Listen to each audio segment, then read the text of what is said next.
All right, so let me turn this here.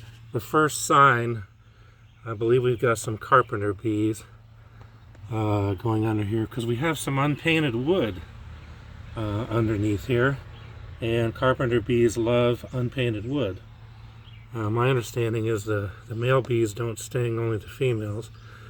So it's May, so this is kind of their high time of year to try to burrow. So going to try to get at the holes that they've dug and try to get that taken care of, and then try to fill the holes in a little bit, and then paint over it, because any exposed wood is what they love. They do not like painted wood.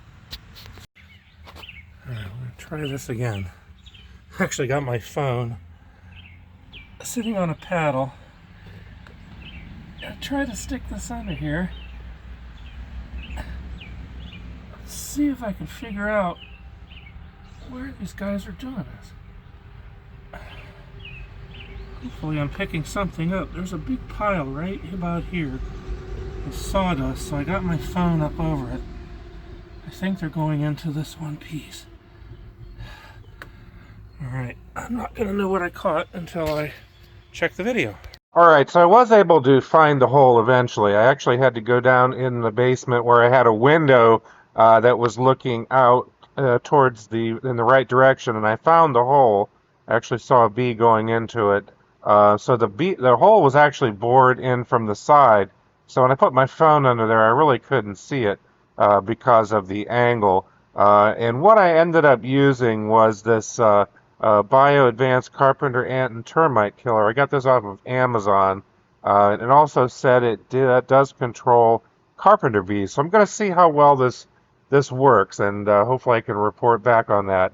I was able to spray it into the hole once I located it. And again, this wood was unpainted, so one of the things I'm going to do is paint it. I'm going to wait as far as trying to fill the hole back in because I understand if you don't get all of the bees when the larva does hatch, they're really just going to work. They're going to bore themselves back out of it. So I'm going to try my best to get them eliminated, and then probably once they're done doing the boring and laying the larva, I will worry about probably patching it up later. At least that's my plan. If you know of anything better, let me know. It's really the first time that I've had to deal with carpenter bees. So I hope that's been helpful. It's just a real quick video. Catch you guys later.